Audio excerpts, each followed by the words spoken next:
The wind howled like a living thing, lashing snow against the windshield with a fury that made visibility nearly impossible. Ethan Parker squinted, leaning forward as he inched his rusted pickup down the icy Montana backroad.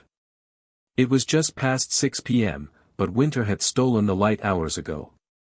The old heater groaned, doing little to cut the bitter cold that had crept into the cab. He was only 10 miles from his cabin, but the blizzard made every minute stretch like an hour. He cursed softly under his breath, not out of anger, but exhaustion. His shift at the lumber yard had been long, his pay short, and his body ached from the day's labor. Life hadn't been easy since his wife Sarah passed 2 years ago. He was doing his best to raise their daughter, Lily, who was now 7, bright, curious, and heartbreakingly understanding for her age. Suddenly, a dark shape emerged through the thick curtain of snow. Ethan slammed on the brakes. The tires skidded slightly before coming to a stop. There, standing in the storm like some fragile ghost, was a woman in a long coat, her arms wrapped tightly around herself. Ethan opened his door. The wind punched him in the chest, nearly stealing his breath. "Hey," he shouted. "Are you okay?" The woman looked up, startled. Her face was pale, lips trembling. "My car, it died. I've been trying to get a signal for over an hour." Ethan waved her over. "Come on, get in. You'll freeze out here." She hesitated, glancing at the truck, then at the empty road behind her, blanketed in white. After a moment, she climbed in. Ethan turned the heat up and offered his worn flannel from the passenger seat. "It's not much, but better than nothing." "Thank you," she said softly, her voice elegant yet tired. "I'm Ethan. Ethan Parker." "Caroline," she replied, tucking the flannel around her shoulders. "Caroline West." The name meant nothing to Ethan, though half the country would have recognized it immediately.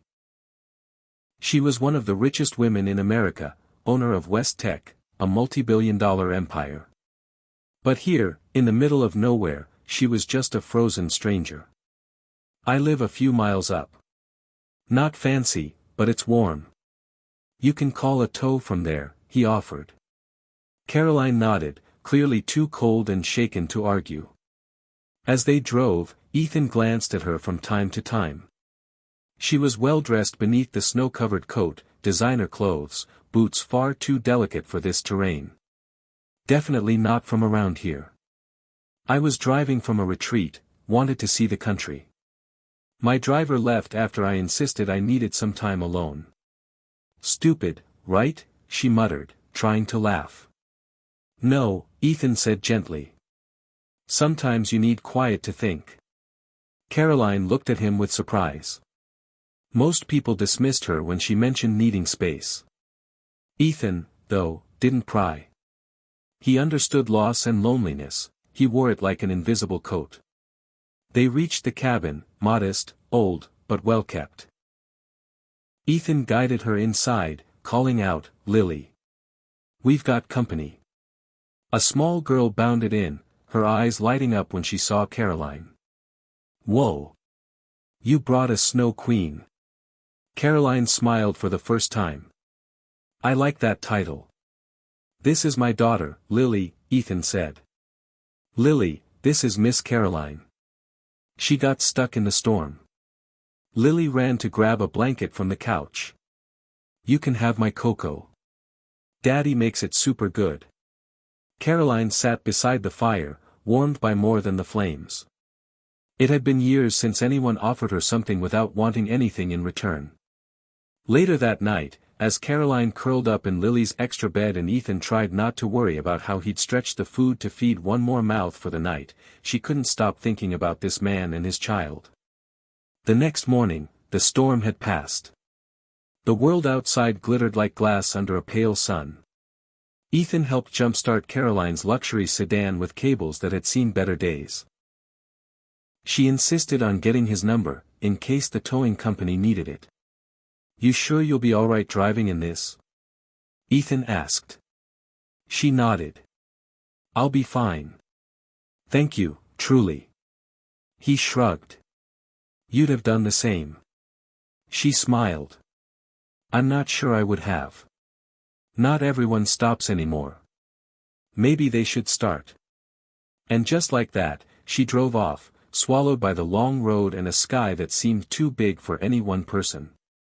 Ethan didn't think about her much after that. Life resumed, work, bills, caring for Lily. He picked up side jobs on weekends, worked on the cabin, helped neighbors when he could. Money was tight, but he made sure Lily never felt the weight of his worries. 2 weeks later, he got a letter. It came in a sleek white envelope with no return address. Inside, a note. Dear Ethan. Some people enter our lives at just the right moment. You offered warmth, safety, and kindness with no knowledge of who I was, and no expectation of return. I've spent years surrounded by people who see only what I have, not who I am. That night in your cabin was the first time in a long time I felt human again. Please accept this, not as payment, but as gratitude. With deep thanks. Caroline West. Behind the note was a check. Ethan's hands trembled. $500,000. He stared at it, convinced it had to be fake. But it wasn't. His phone buzzed. A message came through from an unknown number. It was Caroline. The check is real. I hope it helps you and Lily build the life you both deserve. If you ever need anything, just call. Ethan sat down, stunned. That night, as he held Lily in his arms, he finally allowed the tears to fall. It wasn't about the money. It was that someone had seen him. Truly seen him. And given him a chance not just to survive, but to grow. In the months that followed, everything changed. Ethan used part of the money to repair and expand the cabin. He built a proper bedroom for Lily, set up a college fund, and finally paid off the lingering medical debt from Sarah's treatments. But he didn't stop working. He couldn't. Not because he had to, but because that's who he was. Caroline visited that spring. This time, not in distress, but in peace. She arrived in jeans and a sweater, no entourage, no chauffeur. Just her. Ethan greeted her at the porch with a cup of cocoa. Didn't think I'd see the Snow Queen again. Caroline laughed. Well, your kingdom left quite an impression. She stayed for a weekend, joining them on hikes, helping cook dinner, and listening to Lily's endless stories. Each night, she sat by the fire, her eyes soft with something close to longing. Why'd you come back? Ethan asked one night, when Lily had gone to bed. Caroline looked at him. Because this is the first place in years I didn't feel like a billionaire. I felt like a person. Ethan nodded slowly. You are a person, Caroline. The rest doesn't matter here. I want to do more, she said quietly. For people like you. People who give without thinking twice. And she did. She started a new foundation, the Parker Grant, named not after herself, but the man who had helped her without knowing who she was. Each year, it supported everyday heroes, teachers, nurses, single parents, veterans. People who gave to others, who lifted their communities without expecting praise. And though her company remained vast, her most valued investments became those rooted in humanity. Caroline and Ethan grew close, their lives intertwining in unexpected ways. She never tried to change him, he never tried to impress her. They simply were, two people from opposite worlds, bound by a snowstorm and a moment of kindness. One summer evening, as they watched Lily chase fireflies under the Montana sky, Caroline whispered, "Do you think it's fate?"